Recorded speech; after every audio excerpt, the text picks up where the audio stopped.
والسلام على اشرف المرسلين وآله وصحبه. مشكورين بالحضور الكثير، مشكورين الاطر المنظمه لهذه اللقاء السيد. على اختلاف في شخصيته ومنصبه.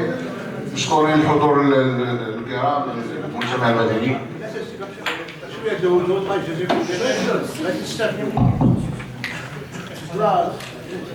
مشكور الحضور الغفير المجتمع المدني اللي كان الامل انه يكون واحد الحضور مكثف وغفير اللي غادي يمشيو بغالي مع الحدث، ولكن الحمد لله تمناو. اذا الحضور متوسط حنا كنشوفوه كفاعلين متتبعين، لهذا نتمنى انه الصيت والاشاعه انه يمشي من هذه المناسبه هذه ان شاء الله، اللي هي مناسبه قيمه، مناسبه حيويه فيها واحد النوع ديال الكرامه الانسانيه الى اخره حدث ولا حرج. اذا هذا الورش هذا ورش قيم، راه قبيله الحمد لله كلشي فرحان، كلشي كيستبشر انه المساله يعني ان شاء الله كنا كنتسناوها منذ الازل. اذا السؤال نطرح وهذه غادي نفتحوا واحد الكورس. مشكورين الساده المجلس، رئيس المجلس واعضاء المجلس بأمتي، ايضا السلطه المحليه على الاستجابه الفوريه للمجتمع المدني الذي طالب بهذا اللقاء التاسيسي. اذا الجوهر في اللقاء رجاء هذا نداء موجه الى المسؤولين، بغيناكم كيف ما سبق انه تطرقوا الاخوان السابقين على اساس بغينا واحد لي ديتاي مفصله مع هذا اللقاء. مشكورين على العرض، مشكورين على العرض لانه ساب لنا واحد خطوط عريضه قيمه على مستوى المسائل التقنيه، ولكن حنا كحضور اولا بغيناكم تستمعوا وبغيناكم تعطينا واحد الساعه راحه لهذا التساؤل ديالنا، لانه الحدث سيدوكاسيون جامي وخاصكم نتوما تسمعونا. نتمنوا انه يكون واحد الساعه ديال الراحه نلقاو حتى حنا الهموم ديالنا، لانه اجراءات كاينه. انا غادي باختصار غادي نفصل شويه بخصوص التسعيره من خلال الكواليس ومن خلال البحث ديالنا. حنا استلقينا بعض المعلومات تفيد انه كاينه 25 درهم، تفيد انه كاينه 27 درهم، تفيد انه كاينه 33 درهم، تفيد انه كاينه 35 درهم.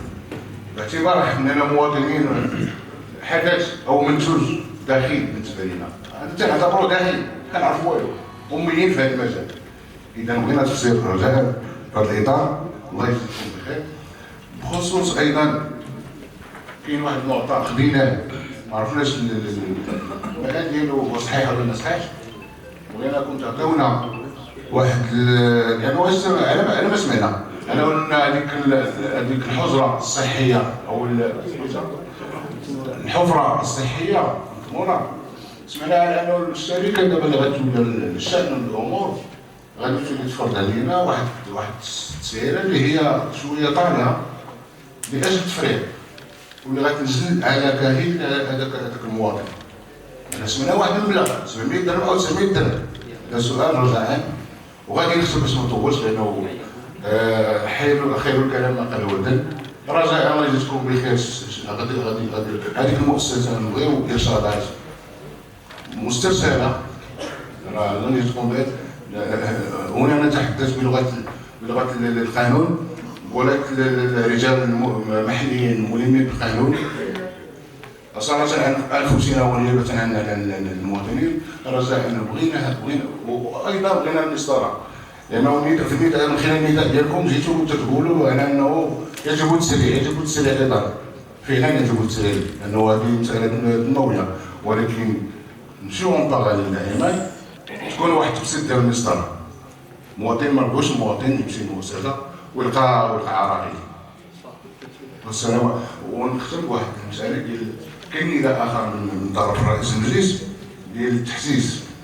فاحنا عاوتاني كنصدروكم المجتمع المدني، حنا رانا الاشاره في صريح العام، حنا راه موجودين في التحسيس، ولكن يكون مشترك ايضا بتسخير اليات من المجلس ومن السلطه المحليه. والسلام عليكم ورحمه الله تعالى وبركاته. شكرا. قبل ما نمر الله يجازيكم بخير المداخله ديال السي الحبيبي، بغيتكم علاش تعاود نفس السؤال، هي التكلفه وهذا الموضوع ديال التكلفه والمعايير المعتمده لاحتساب هذه التكلفه، نفس السؤال. هذا السؤال تطرح سي المتدخل اللي غادي يجي يعاود يطرح علينا شي سؤال او شي مداخله اخرى من غير هذه التكلفه. الناس راه ان شاء الله غادي يجاوبوكم على هذا المعايير المعتمده لاحتساب هذه التكلفه.